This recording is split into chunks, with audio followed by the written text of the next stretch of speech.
207. O ye who have turned your faces toward the exalted beauty, by night, by day, at morning tide and sunset, when darkness draweth on, and at early light, I remember and have ever remembered in the realms of my mind and heart the loved ones of the Lord. I beg of him to bestow his confirmations upon those loved ones, dwellers in that pure and holy land, and to grant them successful outcomes in all things.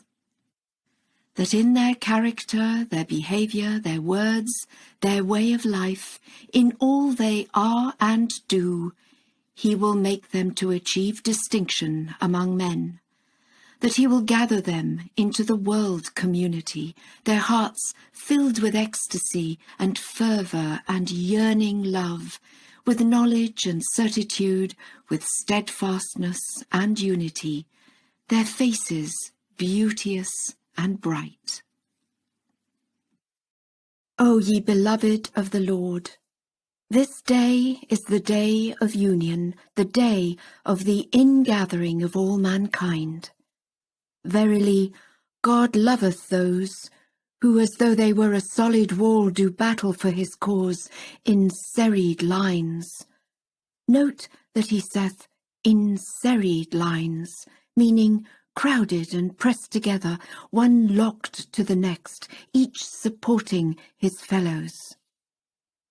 To do battle, as stated in the sacred verse, doth not in this greatest of all dispensations mean to go forth with sword and spear, with lance and piercing arrow, but rather weaponed with pure intent, with righteous motives, with counsels helpful and effective, with godly attributes, with deeds pleasing to the Almighty, with the qualities of heaven.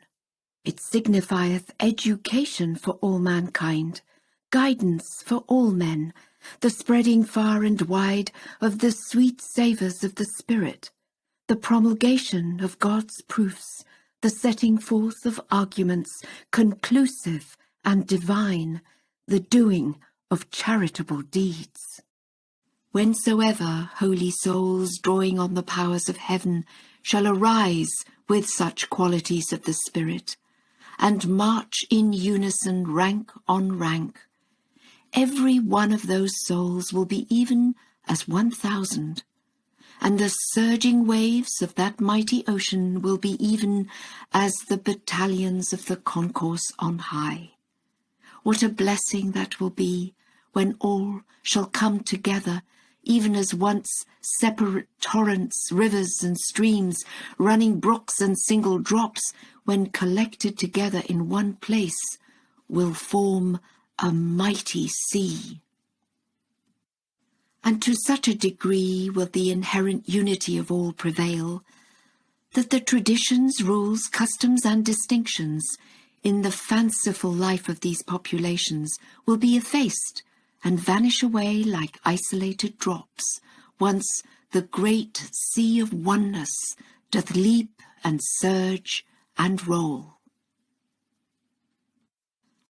I swear by the ancient beauty that at such a time overwhelming grace will so encircle all, and the sea of grandeur will so overflow its shores, that the narrowest strip of water will grow wide as an endless sea, and every merest drop will be even as the shoreless deep. O ye loved ones of God, struggle and strive to reach that high station, and to make a splendour so to shine across these realms of earth that the rays of it will be reflected back from a dawning point on the horizon of eternity. This is the very foundation of the cause of God. This is the very pith of the law of God. This is the mightiest structure raised up by the manifestations of God. This is why the orb of God's world dawneth. This is why the Lord establisheth himself on the throne of his human body.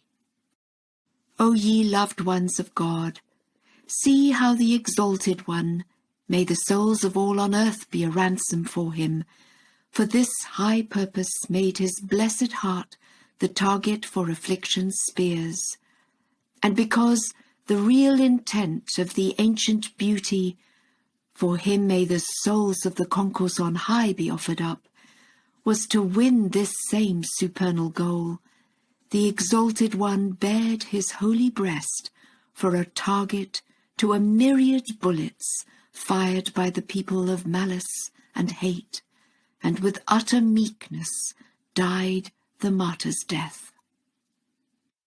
On the dust of this pathway, the holy blood of thousands upon thousands of sacred souls gushed out, and many a time the blessed body of a loyal lover of God was hanged to the gallows tree. The Abha Beauty himself, may the spirit of all existence be offered up for his loved ones, bore all manner of ordeals, and willingly accepted for himself intense afflictions. No torment was there left that his sacred form was not subjected to, no suffering that did not descend upon him. How many a night when he was chained did he go sleepless because of the weight of his iron collar? How many a day the burning pain of the stocks and fetters gave him no moment's peace? From Niavaran to Tehran they made him run. He, that embodied spirit, he who had been accustomed to repose against cushions of ornamented silk, chained, shoeless, his head bared, and down under the earth in the thick darkness of that narrow dungeon they shut him up with murderers, rebels, and thieves. Ever and again they assailed him with a new torment, and all were certain that from one moment to the next he would suffer a martyr's death. After some time, they banished him from his native land and sent him to countries alien and far away. During many a year in Iraq, no moment passed but the arrow of a new anguish struck his holy heart. With every breath a sword came down upon that sacred body, and he could hope for no moment of security and rest. From every side his enemies mounted their attack with unrelenting hate, and singly and alone he withstood them all. After all these tribulations, these body blows, they flung him out of Iraq in the continent of Asia to the continent of Europe, and in that place of bitter exile, of wretched hardships, to the wrongs that were heaped upon him by the people of the Koran were now added the virulent persecutions, the powerful attacks, the plottings, the slanders, the continual hostilities, the hate and malice of the people of the Bayan. My pen is powerless to tell it all, but ye have surely been informed of it. Then, after 24 years in this the most great prison, in agony and sore affliction, his days drew to a close. To sum it up, the ancient beauty was ever during his sojourn in this transitory world, either a captive bound with chains, or living under a sword, or subjected to extreme suffering and torment, or held in the most great prison. Because of his physical weakness, brought on by his afflictions, his blessed body was worn away to a breath. It was light as a cobweb from long grieving. And his reason for shouldering this heavy load and enduring all this anguish, which was even as an ocean that hurled its waves to high heaven, his reason for putting on the heavy iron chains and for becoming the very embodiment of utter resignation and meekness, was to lead every soul on earth to concord, to fellow feeling, to oneness. To make known amongst all peoples the sign of the singleness of God, so that at last the primal oneness deposited at the heart of all created things would bear its destined fruit, and the splendour of "no difference canst thou see in the creation of the God of mercy" would cast abroad its rays. Now is the time, O ye beloved of the Lord, for ardent endeavour. Struggle ye and strive. And since the ancient beauty was exposed by day and night on the field of martyrdom, let us, in our turn, labour hard, and hear and ponder the counsels of God. Let us fling away our lives, and renounce our brief and numbered days. Let us turn our eyes away from empty fantasies of this world's divergent forms, and serve instead this preeminent purpose, this grand design.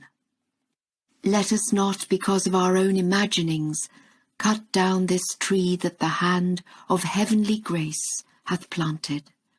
Let us not, with the dark clouds of our illusions, our selfish interests, blot out the glory that streameth from the Abha realm. Let us not be as barriers that wall out the rolling ocean of Almighty God. Let us not prevent the pure, sweet scents from the garden of the all-glorious beauty from blowing far and wide.